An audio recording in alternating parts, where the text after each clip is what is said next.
Hi, everyone. Idvan is Sam. Genuinely don't know if I'm overreacting or if the people around me are just brushing this off. Because it's a close friend. I've been arguing about this with my friends, my parents, and even replaying the whole situation in my head over and over again.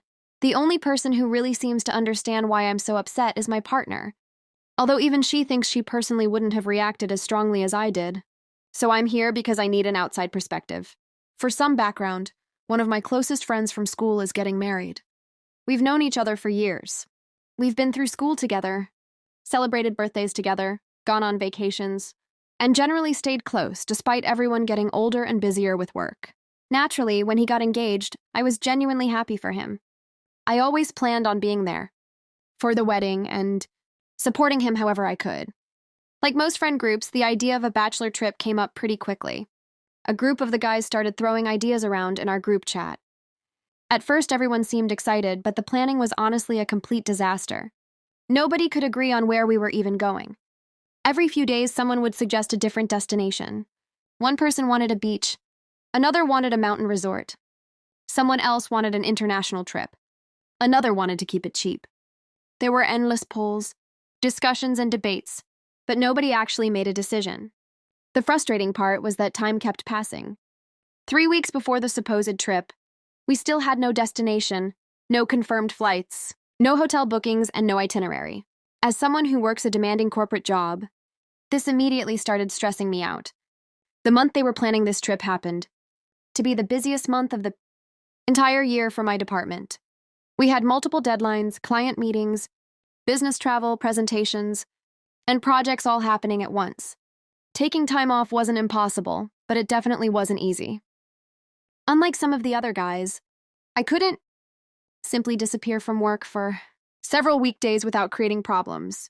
Eventually, after weeks of indecision, they finally chose a destination. I looked at the dates and immediately realized another problem. Most of the trip was during weekdays. Apparently, that schedule worked best for everyone else. Unfortunately, it worked worst for me. I explained this to the groom. I told him I loved him, I wanted to celebrate with him. But I honestly didn't think I could make this trip work without causing major issues at work. I apologized and politely declined. In my mind, that was the end of it. Or at least I thought it was. A day or two later, my phone rang. It was the groom. He sounded unusually serious. He told me that he really wanted me there. He said it wouldn't feel the same if one of his closest friends missed his bachelor trip. I appreciated hearing that. It honestly meant a lot that he valued my presence. I explained everything again. I told him this wasn't because I didn't care. I told him my workload was insane. I reminded him that the planning had been left until the last minute and I simply couldn't rearrange everything overnight. Then he dropped what I thought was a bombshell. He casually told me he'd already booked my flight. I was completely caught off guard. What do you mean you've already booked it? He said he had gone ahead and bought my ticket because he knew I'd eventually say yes. At first, I was annoyed. Actually, I was really annoyed. Who books someone else's flight without asking? Who spends someone else's money without permission?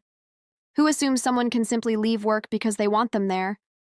But at the same time, I convinced myself maybe this came from a good place. Maybe he just really wanted one of his closest friends with him before his wedding. Maybe it was a stupid decision made out of excitement rather than selfishness. So I swallowed my frustration. I rearranged meetings. I shifted deadlines. I requested leave. I apologized to coworkers who now had to cover some responsibilities. None of it was easy, but I made it happen. For him. Looking back now, I realize I ignored every red flag because I didn't want to disappoint someone I cared about. About a week before the trip, all of us were on a group video call discussing final details. Everyone was joking around. Someone brought up the terrible planning. I laughed and said something like, yeah, I wasn't even planning on coming until this guy forced me by already booking my flight. The groom suddenly started laughing. Not awkward laughter, not embarrassed laughter. He was genuinely amused. Then he admitted something that completely changed the way I saw the situation. He said, actually, I hadn't booked anything before our phone call. I only booked it after you agreed. I just told you I'd already bought the ticket because I knew you wouldn't say no. Everyone else laughed. Some thought it was clever. Some called it a smart trick. I just sat there staring at the screen. I honestly didn't know what to say. It wasn't funny to me. I felt manipulated. I'd spent an entire week believing I had no real choice because someone had supposedly already spent money on my behalf. That guilt was exactly what made me agree. If he had simply accepted my original answer, none of this would have happened. Instead, he deliberately lied because he knew it would pressure me into changing my mind. That wasn't convincing me. That wasn't asking me. That was emotional manipulation. I didn't say much during the call because I didn't want to ruin the mood. But inside I was furious. The closer the trip got, the worse things became. The flight he booked was ridiculously early. A 6 a.m. departure. The airport because he wanted food from there. Not just any food. One specific place, at 11 o'clock at night, after I'd spent the entire day traveling for work. I honestly couldn't believe it. I wanted to say no. But again, I told myself he was excited. It was his bachelor trip. I didn't want to start an argument, so I agreed. Unfortunately, everything that could go wrong did. I struggled to get a cab. Ride after ride got canceled. Traffic was worse than expected. By the time I finally got transportation, I was already running behind schedule. I kept checking the time. My anxiety kept getting worse. I knew I was cutting it close. When I finally reached the airport, I ran inside carrying my bags as fast as I could. I got to the gate. The aircraft door had already closed. I had missed the flight, not by an hour, not by 30 minutes, just enough that there was nothing anyone could do. I stood there completely defeated. I'd rearranged my work schedule, lost sleep, been manipulated into coming, tried to help the groom, and now I was standing in an airport watching my plane leave without me. I had two choices: go home, or spend even more money fixing a situation I never wanted to be in. I booked another ticket for a noon flight, out of my own pocket. Hours later, I finally reached the destination everyone else had arrived at that morning. Instead of enjoying the trip, I was already stressed, tired, angry, and financially worse off. Naturally, the groom and I argued. I told him exactly how I felt.